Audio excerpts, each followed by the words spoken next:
Bismillahirrahmanirrahim. Okay, students, this is the fourth lecture on postmodern fiction. And in this lecture, first we will discuss an overview, sort of summary of 100 years of solitude. And then, before the discussion of some particular analysis of the story, I would like to share with you people the characters of the story. So students, this is in today's lecture we are going to understand the postmodern issues and problems in the novels. How can we define that these novels are postmodern novels? 100 Years of Solitude, novel by Gabriel Garcia Marquez, published in Spanish in 1967. It was considered the author's masterpiece and the foremost example of his style of magic realism. Students, this novel is the author's epic tale of 7 generations Buendia family that also spans 100 years of turbulent Latin American history, from the post-colonial 1820s to the 1920s. Patriarch Jose Acado Buendia. This is the name. Patriarch means the father. Patriarch Jose Arcadio Buendia builds the utopian city of Macondo in the middle of a swamp. At first prosperous, the town attracts gypsies and hucksters, among them the old writer Milky Aziz, a stand-in for the author.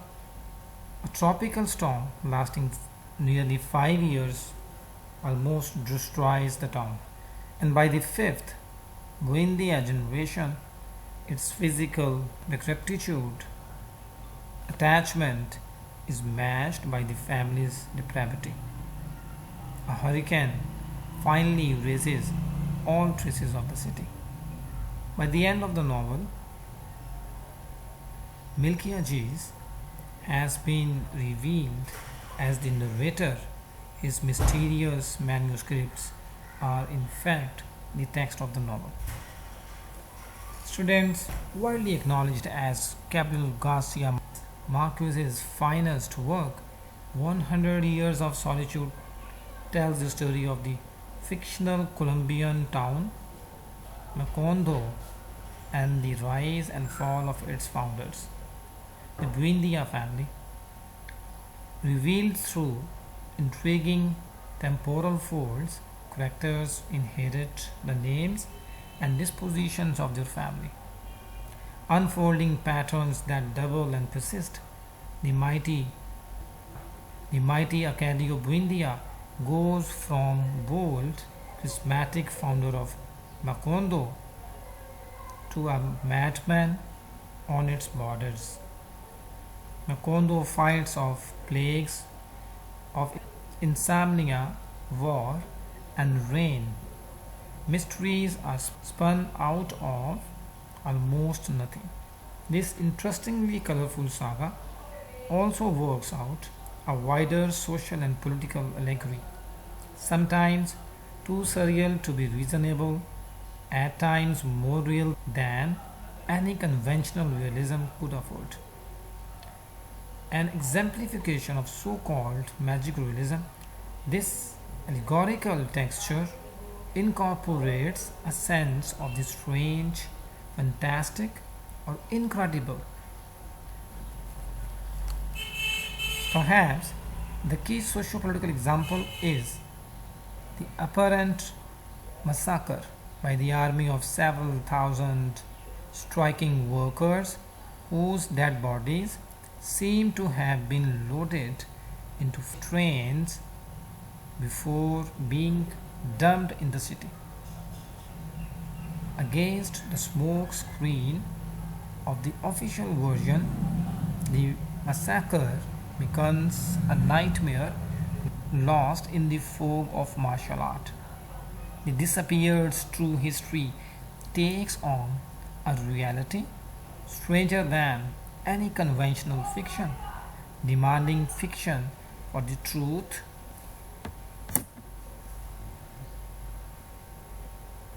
While the novel can be read as an alternative, unofficial history, the inventing storytelling foreground sensuality, love, intimacy, and different varieties of privation. Garcia Marquez may have produced awkward imitations whose too clever inventions merely tire, but this is a strange and moving account of solitude. Students, we cannot understand the story without grasping the characters of the novel. So, before having a postmodern discussion of the novel, you people must have an understanding about the characters.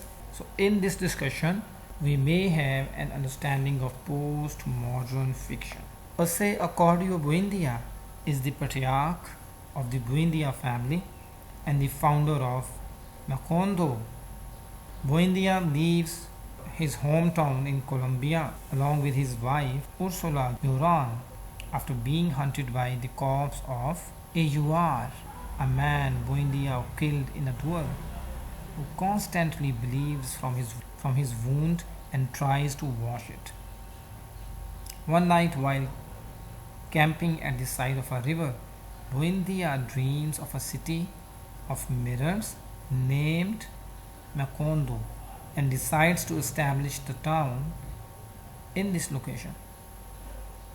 Arcadio Buendia is an introspective and inquisitive man of massive strength and energy who spends more time on his scientific pursuits than with his family. He flirts with alchemy and astronomy and becomes increasingly withdrawn from his family and community. The second character is Ursula Guron. Ursula Guron is one of the two matriarchs, means mothers, of the Buendia family and is wife to Arcadio Buendia.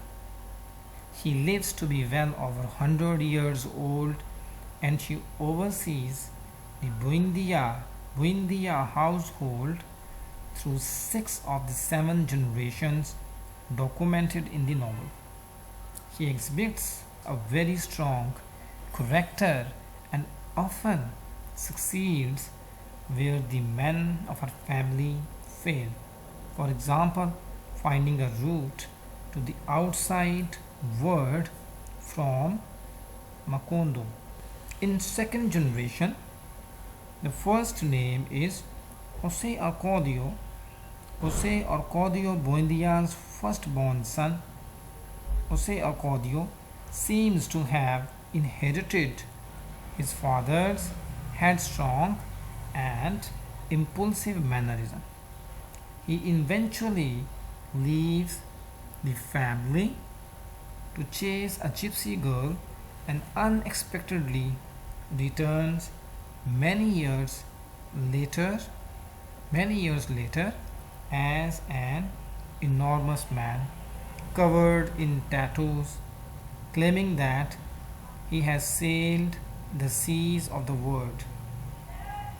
He marries his adopted sister Rebecca, causing his banishment from the castle, and he dies from a mysterious gunshot wound days after surviving his brother from execution. Students, you must keep in your mind one thing, that in first generation we have a name Jose Arcadio Buendia, and in second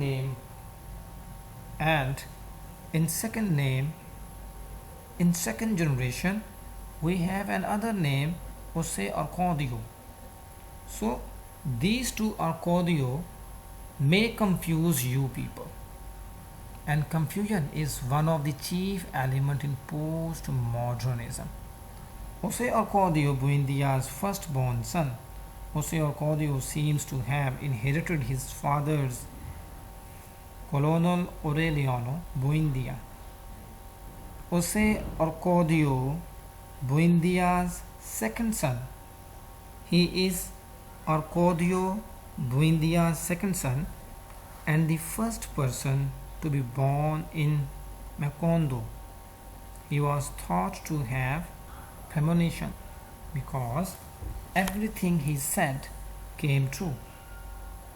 He represents not only a warrior figure but also an artist due to his ability to write poetry and create finely crafted golden fish. During the wars, he got 17 sons by different unknown women and named them Aureliano. So this is another confusion for the readers, that all these 17 sons are named as Aureliano. The readers may be confused regarding their names. Four of his children later began to live in Macondo, and in the span of several weeks, all of them but one are murdered by unknown assassins. Remedius was the youngest daughter of the town's conservative administrator, Don Apollinaire Moscote. Her most striking physical features are her beautiful skin and her emerald green eyes. The future Colonel Aureliano falls in love with her despite her extreme youth. She dies shortly after the marriage from a blood poisoning illness during her pregnancy. Students, Amaranta, the third child of Jose Arcadio Buendia, who grows up as a companion of her adopted sister Rebecca. Amarantha dies a lonely and virginal spinster, but comfortable in her existence after having finally accepted what she had become. Rebecca is the cousin of Ursula Buron and is an orphan child. At first, she is extremely covert, refuses to speak, and has the habits of eating earth and whitewash from the walls of the house, a condition known as pica.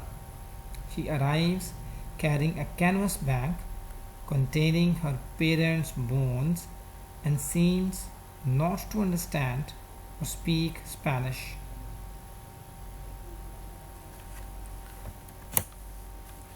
Students, the third generation is different from all these generations, so we may discuss it when we have to discuss the postmodern themes of the novel.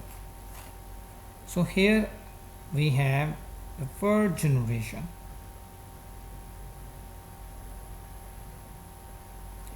In third generation, the first member is Arcadio. Arcadio is Jose Arcadio's illegitimate son. He is a school teacher who assumes leadership of Macondo after Colonel Aureliano Buendia leaves. He becomes a tyrannical dictator and uses his school children as his personal army, and Macondo soon becomes subject to his whims.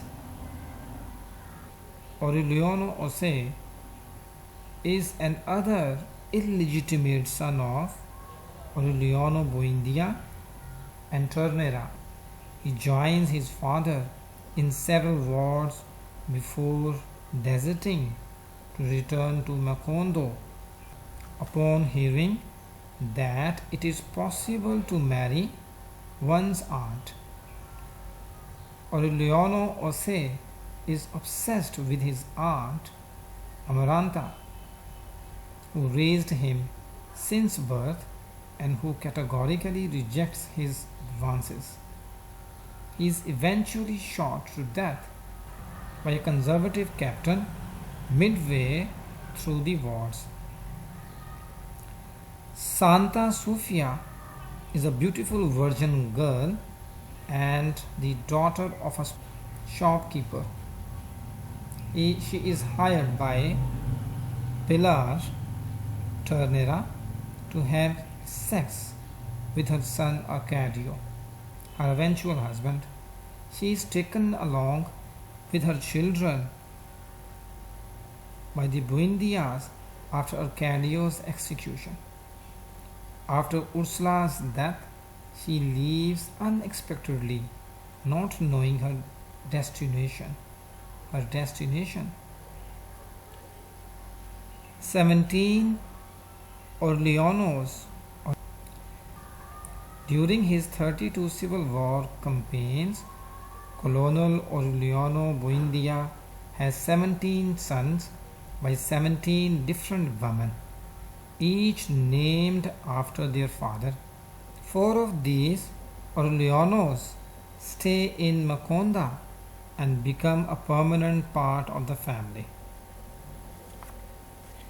In 4th generation, the first character is Remedios, the beauty. Remedios, the beauty, is Arcadio and Sophia's first child. It is said she is the most beautiful woman ever seen in Macondo, and unintentionally causes the deaths of several men who love or lust over her. She appears to most of the town as naively innocent, and some come to think that she is mentally delayed. Arcadio II. Arcadio II is the twin brothers of Aureliano II, the children of Arcadio and Sofia. He plays a major role in banana workers' strike and is the only survivor when the company massacres striking workers.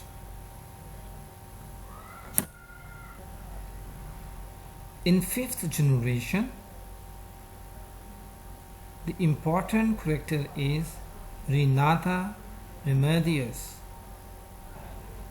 Renata Remedios, or Meme, is the second child and first daughter of Fernanda and Aureliano II. So Meme meets and falls in love with Mauricio, but when Fernanda discovers their affair, she arranges for Mauricio to be shot, claiming that she was a chicken thief. She then takes Meme to a convent. Meme remains mute for the rest of her life, partially because of the trauma, but also as a sign of rebellion. Several months after arriving at the convent, she gives birth to a son. Aureliano. In fifth generation, there are other minor characters like Ose, Arcadio, Amaranta Ursula. Amaranta Ursula is the third child of Fernanda and Aureliano. Aureliano. She displays the same characteristics as her namesake, who dies when she is only a child. She never knows that the child sent to the Buendia home is her nephew, the illegitimate son of Meme. He becomes her best friend in childhood. She returns home from Europe with an older husband. In sixth generation, Aureliano Babylonia or Aureliano II is the illegitimate child of Meme. He is hidden from everyone by his grandmother, Fernanda. He is a friend of Arcadio Segundo, who explains to him the true story of the banana worker massacre. In seventh generation of Aureliano and his aunt Amaranta Ursula. Students, you must have an understanding of these major and minor characters of the novel. With this understanding, you may reveal the postmodernism in 100 Years of Solitude.